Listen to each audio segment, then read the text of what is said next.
At dito po sa...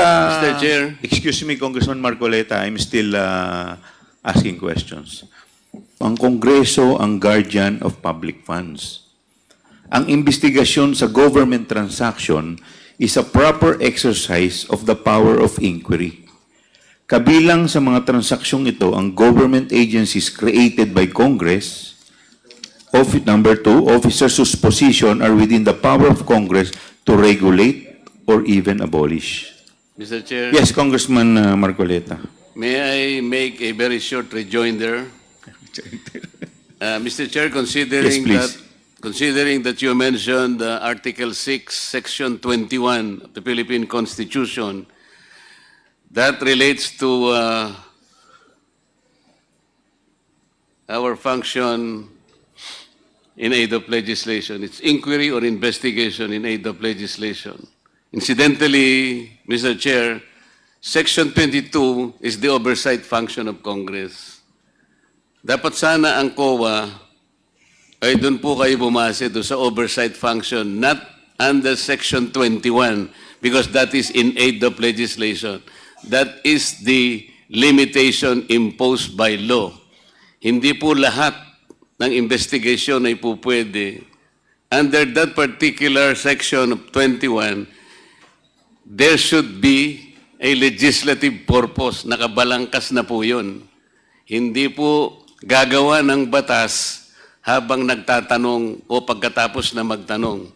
Very clear po, it is in aid of legislation. Dapat, prerequisite po, nakabalangkas na yung batas.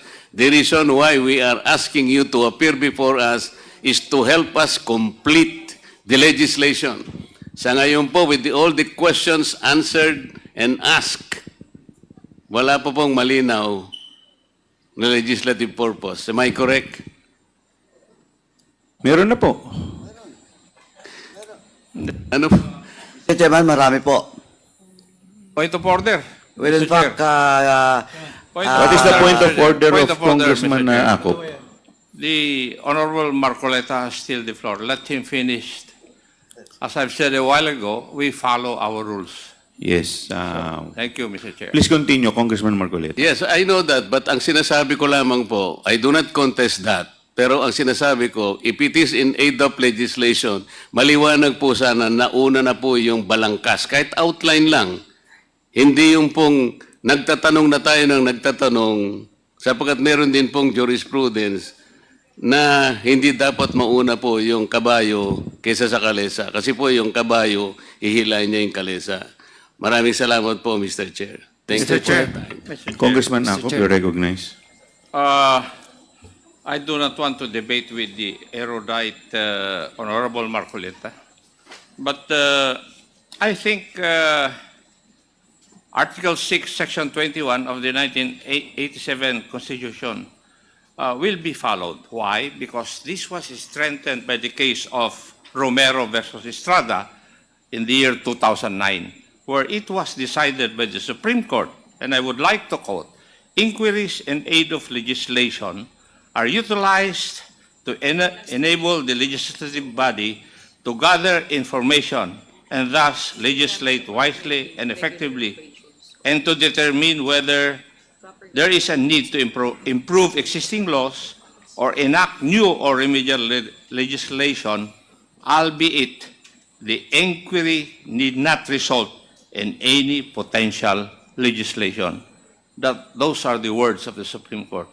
The conduct of inquiries in aid of legislation may not result in any legislation at all, as decided by the Supreme Court. Thank you, Mr. Chair. The security guard of a bank is different from the security guard of a restaurant. Kapag ang security guard ng isang bangko ay naghakwat at biglang pinasok yan at hinold up, imagine the lives that will be at stake there. Paano makaka-respond yan kasi ginawa mong kargador? That's one. Second, Mr. Chair, the security guards, well, they are adequately paid for that profession. Hindi naman ganun ka sobrang laki na kapag pinabitbit mo, and then the client will say, naku, kulang ito. Paano ngayon kung mapagbintangan sila? So it's not only protecting the bank, the other people, and the clients, but their task is to be a security guard, and that is the basis while banks have that ruling. Maraming salamat, Mr. Chair. Thank you.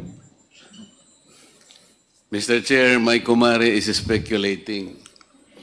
Yung sinasabi ko, actual po yun eh. Meron po bang mga tao nun nung kayo po sinasakay lang po yung pera na siguro po nabigatan lang, ginanong ko lang. Ang laki po bang kasalanan yun, madam?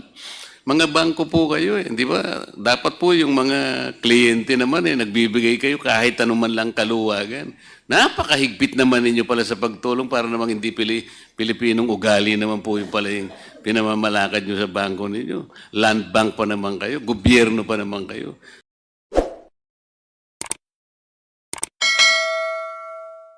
Mr. Chair, I would like to ask the representative from COA in regard to Article 9, D, Section 2, Paragraph 1 of the 1987 Philippine Constitution, which states that the Commission on Audit shall have the power, authority, and duty to examine, audit, and settle all accounts pertaining to the revenue and receipts of and expenditures or uses of funds and property. You understand this provision, Madam? Yes, Mr. Chair. This provision is constitutional. Yes, Mr. Chair. And this is related to Section 25 of Presidential Decree 1445 or the State Audit Code of the Philippines, which is statement of objectives. It says that in keeping with its constitutional mandate, this is in relation to the provision in Constitution I previously referred to you, the Commission adheres to the following primary objectives. I'm quoting paragraph 2, Mr. Chair, which states to develop and implement a comprehensive audit program that shall encompass an examination of financial transactions, accounts, and reports, including evaluation of compliance with applicable laws and regulations. You're also familiar with this provision. Yes, Mr. Chair. And under Section 26, with title General Jurisdiction, the authority and power of the Commission, meaning COA, shall extend to and comprehend all matters relating to auditing procedures, systems and controls, etc., etc., the examination and inspection of the books, records, and papers relating to those accounts, and the audit and settlement of the accounts of all persons respecting funds or property received or held by them in an accountable capacity, etc., etc. You're still familiar with this provision? Yes, Mr. Chair. These are all provisions which give mandate to COA in the examination, audit, and settlement of public funds. I am correct. Yes, Mr. Chair. Mr. Chair, I'd like to ask the representative from COA if the Constitution allocated this particular mandate to other agencies or offices of government other than COA. Mr. Chair, it is exclusive to the COA. It is exclusive to the COA. COA alone has the mandate and authority to perform all these functions Audit, Mr. Chair. I just read before you. Is that correct? Yes, Mr. Chair.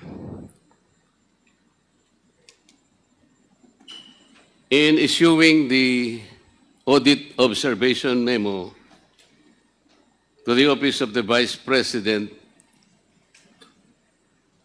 what are the processes involved in order to complete the examination in relation to this action, Madam?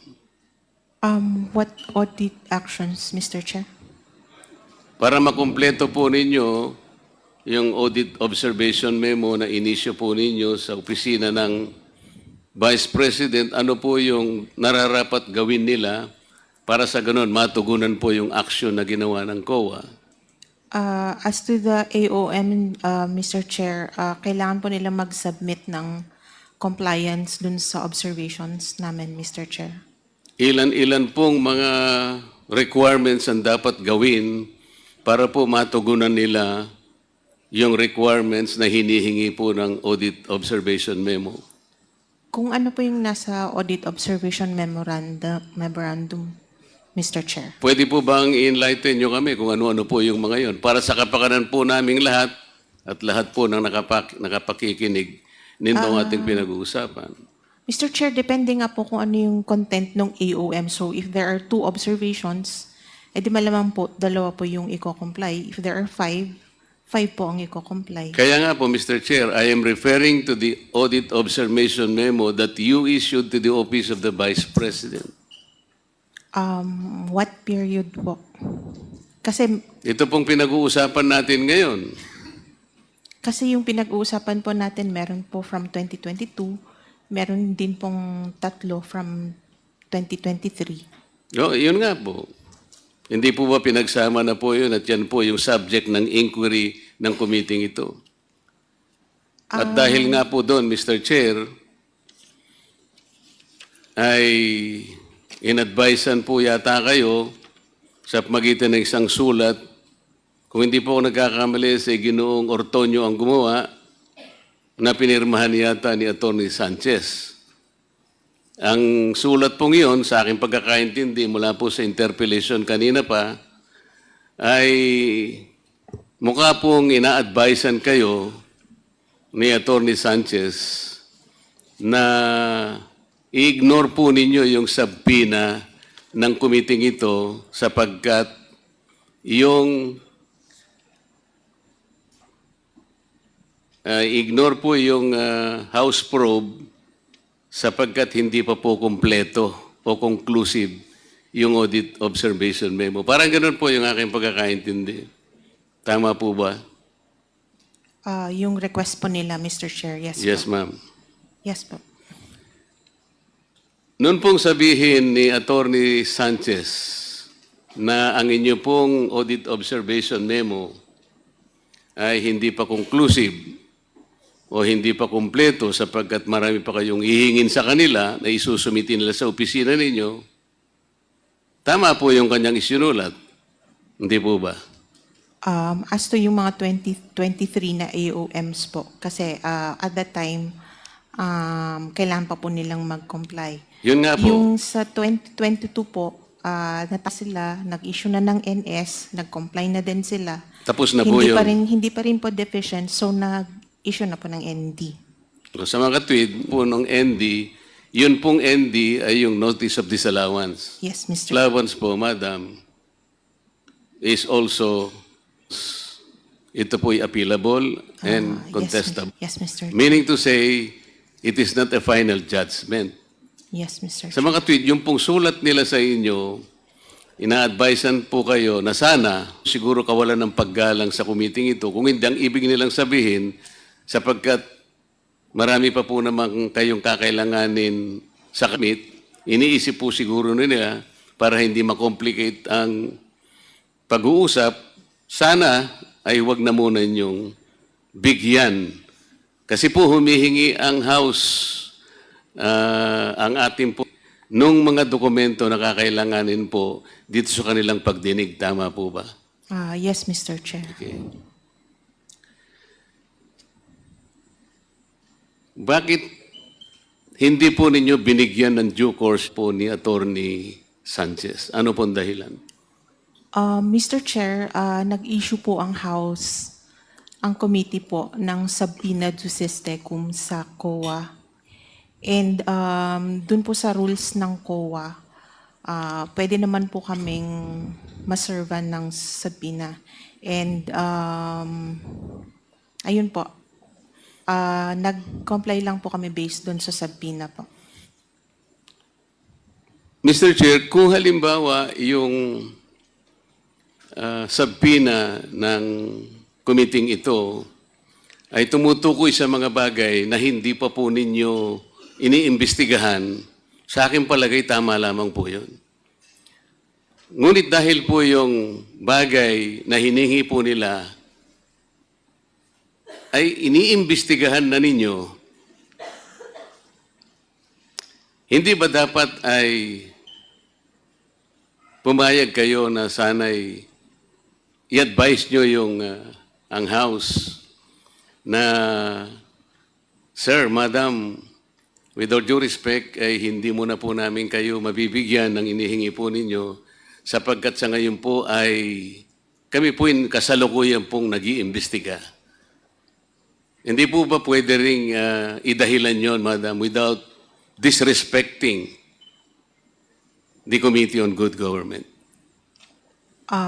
Mr. Chair, meron naman pong nire-recognize din naman po namin yung Congress oversight, and yun nga po, we were issued subpoena, so Mr. Chair, sinasabi ko nga po yun eh.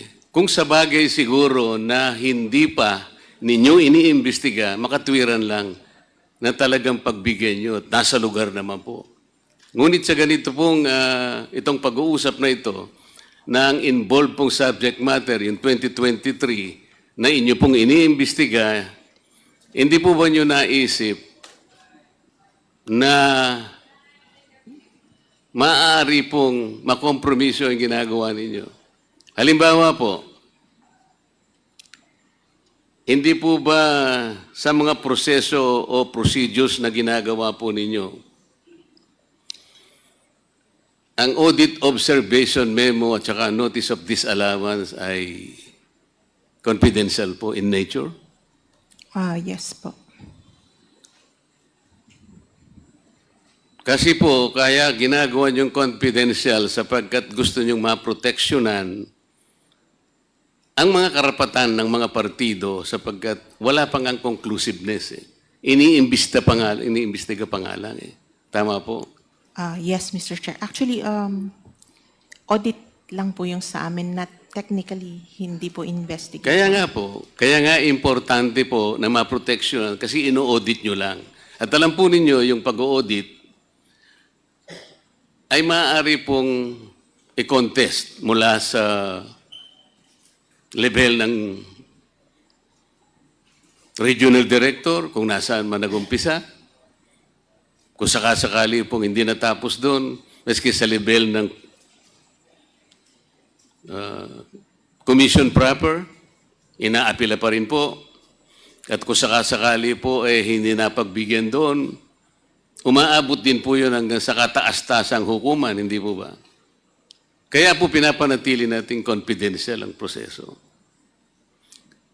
Hindi po ba nyo naisip kung sakasakali, yung pong ginagamit po ninyo sa inyong pag-audit ay ibibigay po ninyo sa Committee on Good Government, mabubuyang-yang po yung mga dokumento because of the nature of the hearing in the House of Representatives. Tama po? Tama po. Kagaya po ng nangyayari ngayon.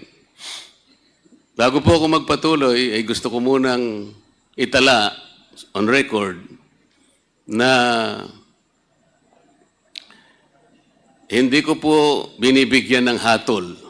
I am not judging what the Committee on Good Government has done so far in relation to the documents that you furnished this office. Ang sinasabi ko lamang po, kanina po sa unang pagtatanong ko sa inyo, ang sabi po ninyo, there is no other office or agency of government na binigyan po o inallocate ng ating saligang batas para kopyahin ang ginagawa ninyo. Wala na po, kayo lang. Hindi po ba niyo naisip na ang inyo pong gawain, ang inyo pong gagamitin sa inyong pag-audit ay nagamit po ng local government at hindi nyo man lang ipinaliwanag, sana kanina pa po na tinatanong ko, bago pa po ninyo ibigay, pinagbigyan nyo sana yung sulat po ng attorney sapagkat nasa inyo na po ang pag-uusisa ng pag-audit. Masasakripisyo po, masasapubliko po ang gagawin ninyo kung sakasakali. Tama po ba? Tama po, Mr. Chair. Ang audit po ay exclusive sa Commission on Audit. Pero since ang Congress po ang may hawak sa yung pera po ng yung power of the purse po, I think we do recognize yung Congress oversight over that power, and similar to sub judice po, hindi po nababind ang Congress pagdating po sa power ng Congress na yun po. Mr. I think Chair, hindi gusto ko naman po pong- audit ang gusto nilang gawin, which is yung audit po ang sa amin. So, Mr. Chair, gusto ko pong malaman sa sagot ng ating representative ng COA. Opinion mo ba yan o yan ay kinuha mo sa pinakamataas na opisyal ng COA sapagkat hindi ikaw ang magbibigay ng katuwiran dun sa kung ano yung power of the purse at kung ano ang significance nung sabpi na tinanggap ninyo. Ito ba ay pinag-usapan ninyo, tirepair mo sa commission proper? somehow na-discuss.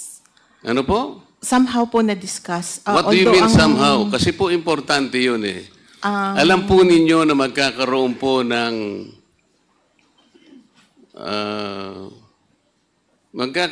ng tension between your mandate and the objective of the Good Government Committee. Iba po yung trajectory nila, iba po yung sa inyo, audit. But you will be using, the committee will be using the same documents. The committee will be using those yardstick that you must be using in your own audit. Sa makatwid po, masasakripisyo po. Halimbawa po, Mr. Chair, noong umpisahan po ng Good Government Committee, yung pag-uusisa po nitong bagay na pinag-uusapan natin. Necessarily, ang gawain po ninyo na interrupt, tama?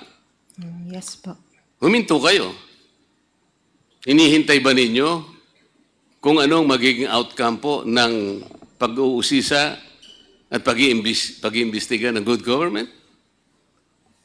Paano pong hinihintay po, Mr. Eh, na-interrupt kayo eh. Sa mga tweet, ang gawain po ninyo ay nabalam. Nabinbin kayo. It continues naman pa rin po kahit na may mga Kasasabi mo lang kanina, na-interrupt eh. Ngayon, continuous. Itong sa OVP po, yung, pero sa other audit, Ito po sinasabi natin, itong pinag-uusapan, the subject matter of the law of this Good Government Committee. Necessarily, ang trabaho po ninyo in relation to the issuance of that audit observation memo was interrupted. Tama po, Madam. Opo, but yung sa other liquidations naman po ng other offices, continues pa rin naman po. Or sa other, yung sa katulad nung pong sa 2023 na audit, nireceive naman pa rin po namin yung mga compliance po nila. Madam, dito po sa binasa kong provision kanina, Mr. Chair, kayo po ang may karapatang gumawa ng isang comprehensive program kung paano isasakatuparan ang pag-audit sang-ayon po sa pamantayan ng ating saligang batas. It cannot be delegated to any other agency. Nag-usap na tayo kanina. Yes po. What has been delegated can no longer be delegated. Yes. That is a principle of law. Yes po. Sa mga abogado pong nandito, alam po nila yun eh. Potestas delegata, non delegare potest. Nagkakaintindihan po tayo. Yes po. So effectively, you delegated the idea, the work that you should have been doing in the first place. I cannot blame this committee kasi hindi po nyo in-advise eh. Paano ngayon? Hindi po ba na-compromise yung independence ng Commission on Audit. You have to remember, the COA is an independent constitutional body. Yes, Mr. Chair. I believe there is no compromise naman Yun po, ang palagay mo. since yung audit procedures still belong with the Commission on Audit. Yun ang palagay mo. You're talking of procedures, pero compromise nga yung mga dokumentong gagamitin ninyo. Kasi binigay mo nga, sabi ko nga sa'yo, walang kasalanan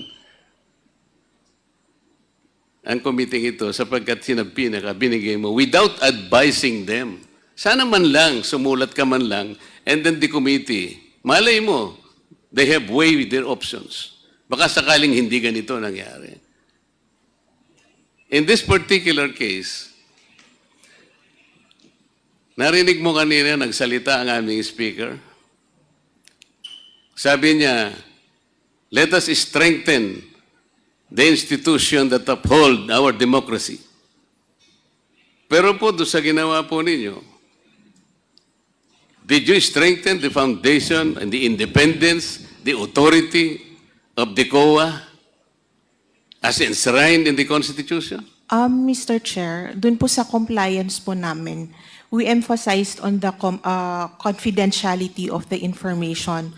So kami din po, hindi rin po namin in-expect that it would be released to the public. Hindi mo alam ang nature ng pagdinig dito sa House of Representatives.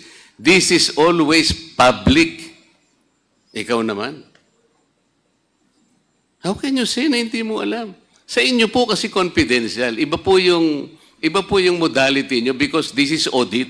Pero once na binigay mo dito, the House of Representatives and all the committees will conduct and undertake meetings publicly. Wala po kaming private meetings. So pag sinabi mong hindi na compromise, opinion mo yun eh. Opinion mo. You are not in a position to tell us na hindi na compromise.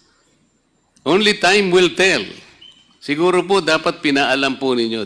The fact that you did not even inform the commission proper that there is a subpoena sent by the House, dapat sana ganun eh. Mr. Chair, yung ICFAO po kasi directly reports to the chairperson. So the go signal was from the chairperson. And so ang napag-usapan You are saying po that the commission is- proper, who gives the go signal? The chairman of the COA? Sa being the head of the ICFAO po, siya yung head po ng ICFAO. No, I am asking the head of the institution The itself. head of the institution po, the head of COA po is the CP, but the head of ICFAO, the office, is the chairperson po. So alam po ng COA head ito? Yes, Mr. Chair. Alam niya, sigurado ka? Yes, Mr. Chair. The commissioners, alam nila? Yes, Mr. Chair. Okay.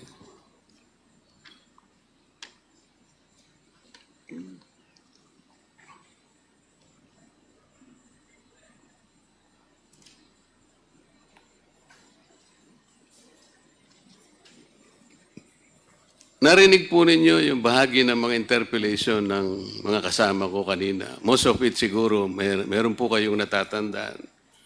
Most particularly, the interpellation of Congresswoman Luistro. Noon pong tinatanong niya yung certain La Chica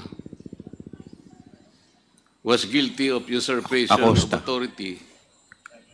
La Chica ba yun? Acosta po. Acosta, sorry. Sinabi niya, according to her, Acosta is even guilty of usurpation of authority of official functions. Narinig po ninyo yun? Yes Kasi po. po, maaaring nakuha niya yung gawain na yun, allegedly, na hindi naman pala dapat na sa kanya yun. Noon pong hindi nyo inadvisean ang Committee on Good Government, technically, part of your mission, part of your mandate on authority was usurped. Sila na po yung nagtatanong eh. Ang ginagamit po nila, yung mga dokumento, yung mga reports, and the papers na sa saligang batas, ang sinasabi, kayo po ang dapat mag-examine, kayo po ang dapat mag-audit, nobody else. So in a way, part of your function was usurped, technically. Tama po. Tama po, Mr. Chair, pero it does not Hindi, mean tama po. po. Tama po, Pero- pero it does not mean po na we will just take it hook, line, and sinker. We will still audit based on what our standards are. I-conduct pa rin po namin yung audit na based sa amin po. O palagay natin, paano kung hindi pareho ang outcome nyo? Paano hindi pareho ang conclusion nyo? What happens? I think we will stand by yung audit po ng COA. O ibig mo sabihin, yung outcome ng aking mga colleagues ay mali. Ang sinasabi ko kasi pwedeng hindi kayo magtugma eh. Because your procedure is different. The manner of questioning probably is not even personal. Passive ang sa inyo, active sila. Yes, Mr. Chair. On that part, we will still use our expertise Kaya nga. on our You will audit. still rely on your expertise because you are the expert. Kayo ang nakakalam ng comprehensive program and plan. Kayo ang expert sa inyong mga fields. And the members of this committee, hindi sila expert. Yan ang ibig mo sabihin. Yes, Mr. Chair. Kayo ang expert. Sila hindi expert. Tama?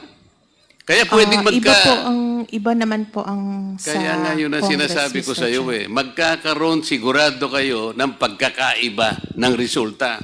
What happens then? What will happen to the integrity of the Commission on Audit? Sir, eventually, if ever man na mapunta po ito sa CP and then mapunta sa courts, even the courts can reverse COA po. Ang iniiwasan po kasi natin ay yung magkaiba po ng outcome. Pareho po yung ginamit. Ang mga papeles, ang mga report, lahat po ng dokumentong nakita naming inisa-isa at binusisi ng mga kasama ko are the same. Pero mag-iiba po kayo ng outcome. Mr. Chair, I believe ang outcome po from Congress is legislation, while ang sa amin po is yung result of audit po.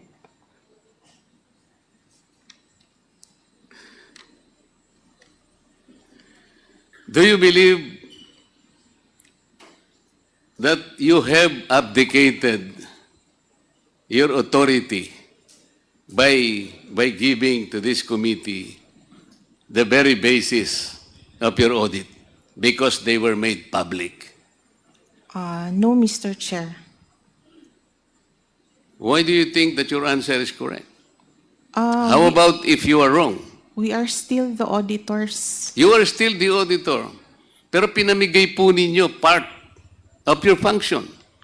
That is the point. I believe that the function of the Congress Do not here say, I believe. is as We are oversight. after facts here. We are not after what you believe and we are not after your opinion. Ang pinag-uusapan natin are factual issues. Okay? Sabi mo kanina, sumagot ka kanina, no other offices, no other agencies ang nakakagawa ng function. It's only exclusive to COA. The audit function, Mr. Chair. We just simply recognize the authority of the Congress. In simply recognizing the authority of Congress, you have wittingly or unwittingly surrendered part of your mandate because you expose the confidentiality of those documents which should have been preserved per your own rules and regulations. Am I correct? No, Mr. Chair, we have not surrendered our mandate. How do you know that you have not surrendered? How do you know? Are you in a position to even assess the impact of your action? It is still the COA that is performing the audit. The Congress is doing a different thing. They're not auditing the funds. What are they doing? In legislating. What? Legislating po. I believe we are all here because You've this been hearing sitting is here for in several aid- hours. Did you is did in you aid for did you know the kind of legislation. legislation that are supposed to be coming up? Meron ba silang sinabi sa iyo na meron na kaming legislation in mind? Meron bang lumitaw? Kanina pa tayo rito. Ako, alas 10 ng umaga, nandito ako. Did you have an idea as to what legislation are coming up? For example, For example, meron bang legislation na baka sakaling nagle-legislate sila, later natuturuan kayo kung paano ang pag-audit? no po, for example, yung SAGAA sa budget on confidential funds. That will become subject of future legislation. Why are you the one articulating that? You are not a member of Congress. Yan ang That sinasabi is ko why- kanina pa eh. That is why Kanina nga ko po, pa sinasabi, what you are saying, opinion mo eh. that is I why am po trying to I- emphasize to you kung ano yung impact. That is Nung why we pagkakabi- recognize po yung wisdom po ng Congress. Pwede bang patapusin mo ako? Kasi baka mapagalitan ka ng chair. Ang pinag-uusapan natin dito, seryosong bagay. Uulitin ko sa'yo, the mandate to audit, the mandate to examine, the authority belongs only to COA. While the terminology is different, pero the basis of your audit and the basis of the investigation of this committee are one and the same. Yun ang sinasabi ko sa'yo. Did you not compromise the integrity and the independence of COA by doing so? Do not make your own opinion. I will probably accept an answer na siguro balikan mo yung commission kung tama yung ginawa ninyo. Iwanan muna kita sandali kasi gusto ko mag-isip ka rin. Mr. Chair, may I direct my attention to the land bank people? Madam, kanina po sinabi nyo sa mga kliyente o somehow you accord some sort of parang courtesy, parang ganyan. Lumawa, nag-withdraw sila ng... Magkano po ba yung withdraw kanina pinag-uusapan natin? 125 million, Your Honor. Ano po ba yung napakalaking bagay na pinoproteksyonan ninyo kung sakasakaling yung isa po sa guard nyo tinulungan lang pong isakay po sa sasakyan dahil mabigat po at napakarami po palang winidraw. What is so spectacular about helping because they are valued clients? Explain nga po ninyo sa maiintindihan namin kasi hindi po kami bankero Your Honor, ang duty po talaga ng security guard namin ay to secure po yung bank premises. Alam ko po yun, madam. Opo, yun. But somehow, sa mga ibang establishment, alam po ninyo, yung gwardiya po, pumunta po kayo sa mga food chain. Yung gwardiya po, minsan naglilinis ng mesa. Kinukuha po niya yung mga pinggan. Nakikita niyo po yun. Very, Hindi po unusual yun. Gwardiya po yun. Ang tinatanong ko po yung, maano po yung halimbawa sa bigat po ng dala-dala na tumulong lang pong iginanon po sa sakya. Ang laking bagay po ba noon, madam? I'm sorry, Your Honor, talaga pong ganun ang... Ano nga po yung wisdom? Na yun- kung bakit halimbawa pinagbabawalan niya yung gwardiya naman na to lift a finger just to help somebody dahil sa bigat po ng kanyang daladalang pera na isakay po doon sa kanyang sasakyan. Sir, yung pinoprotektahan din po namin yung security risk din po. So baka po on the way na tumulong siya ay may mawala po doon sa... Kasi hands-off na po kami once na ma-release na ho namin yung funds sa pay. Mr. Chairman, can I have a very quick interjection with the indulgence of our my good With the compadre? indulgence of Congressman Marcoleta, just a quick interjection from Congressman. Just a very quick interjection, Mr. Chair. With the indulgence. Yes, Congressman Garin. Yeah. Mr. Chair, the security guard of a bank is different from the security guard of a restaurant. Kapag ang security guard ng isang bangko ay naghakwat at biglang pinasok yan at hinold up, imagine the lives that will be at stake there. Paano makaka-respond yan kasi ginawa mong kargador? That's one. Second, Mr. Chair, the security guards, well, they are adequately paid for that profession. Hindi naman ganun ka sobrang laki na kapag pinabitbit mo, and then the client will say, nako, kulang ito. Paano ngayon kung mapagbintangan sila? So it's not only protecting the bank, the other people, and the clients, but their task is to be a security guard, and that is the basis while banks have that ruling. Maraming salamat, Mr. Chair. Thank you. Mr. Chair, my kumare is speculating. Yung sinasabi ko, actual po yun eh. Meron po bang mga tao nun nung kayo po sinasakay lang po yung pera na siguro po nabigatan lang, ginanong ko lang. Ang laki po bang kasalanan yun, madam? Mga bangko po kayo eh, di ba? Dapat po yung mga kliyente naman nagbibigay kayo kahit anuman lang kaluwagan. Napakahigpit naman ninyo pala sa pagtulong para namang hindi Pilipinong ugali naman po yung pala yung pinamamalakad nyo sa bangko ninyo. Land bank pa naman kayo, gobyerno pa naman kayo. Dapat naman hindi ganun. Kung nakita nyo naman, wala namang peligrosong ano, nakita nyo hirap na hirap po yung maano man lang ganun. Nasabi ko lamang po, madam, sapagkat parang hindi naman kapani-paniwala naman na, kasi po mas naniniwala po ako dun sa sinabi kanina na meron pong nagbigay po kayo ng parang ano yun, parang lang iganon yung trolley. Ano po yun? Ugaling Pilipino po yun eh. Hindi po masyadong kapani-paniwala yung argumento po ninyo. Mas naniniwala po ako dun sa sinabi kanina. So, last na po sa inyo, babalikan ko yung madam. Sa akin pong palagay, ay na-compromise po ninyo yung integrity, yung independence na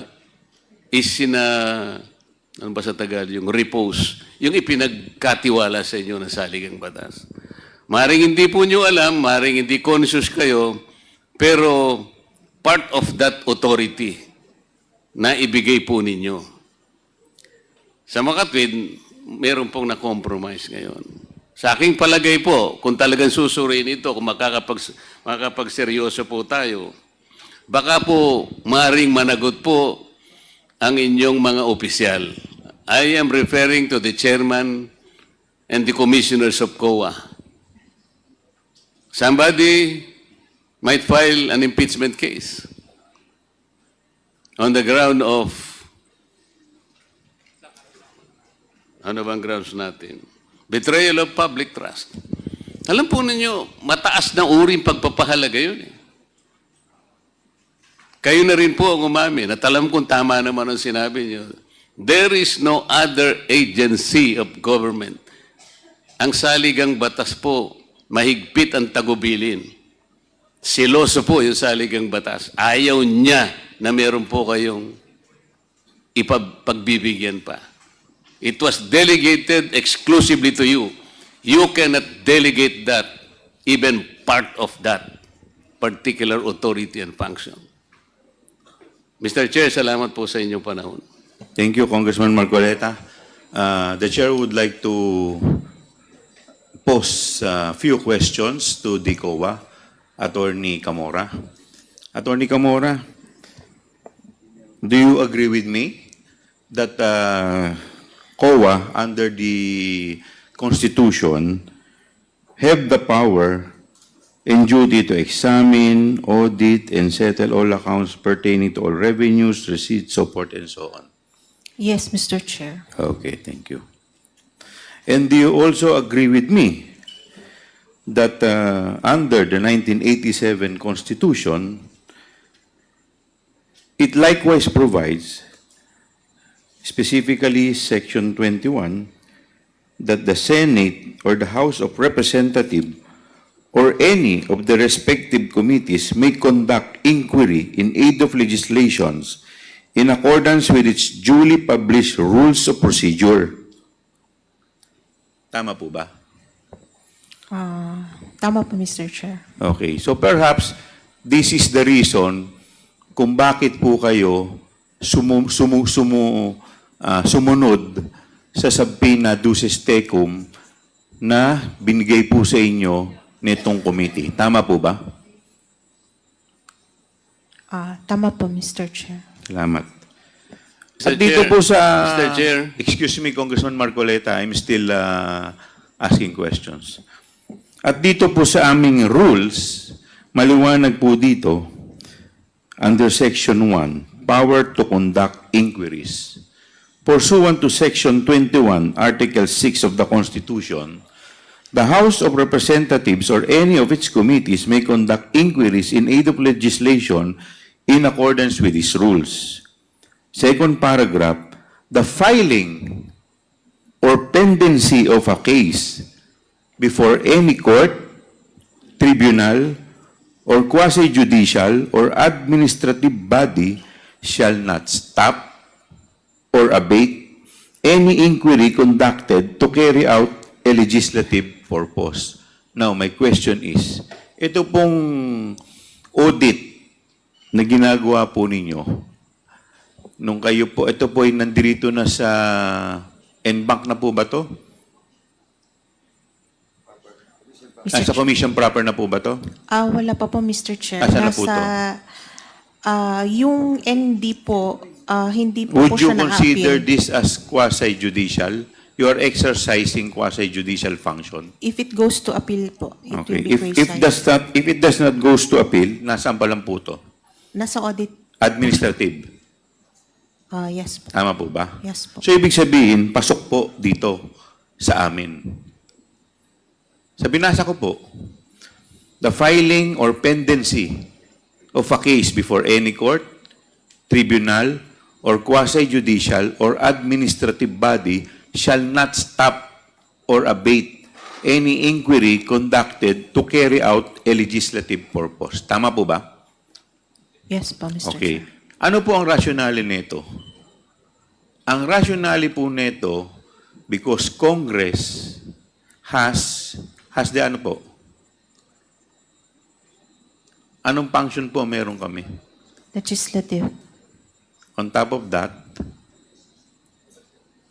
may oversight po kami. Yung Yeah, po ang yes, Mr. rationale Chair. nito. We have an oversight function.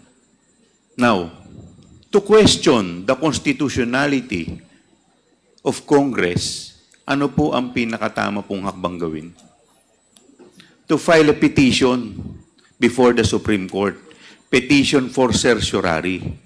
Now, let me walk you through the specific constitutional provision.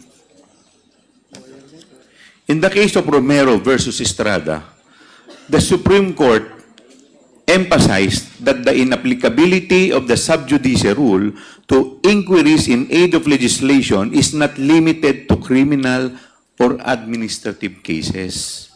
It can be extended to appealed cases and special civil actions awaiting final disposition before the Supreme Court. Otherwise, it would be extremely easy to subvert any intended inquiry by Congress through the convenient ploy of instituting a criminal or an administrative complaint. Surely the exercise of sovereign legislative authority, of which the power of legislative inquiry is an essential component, cannot be subordinate to a criminal or administrative investigation. Ito po ba ang first time na ang COA ay nasa pina ng Kongreso o ng Senado?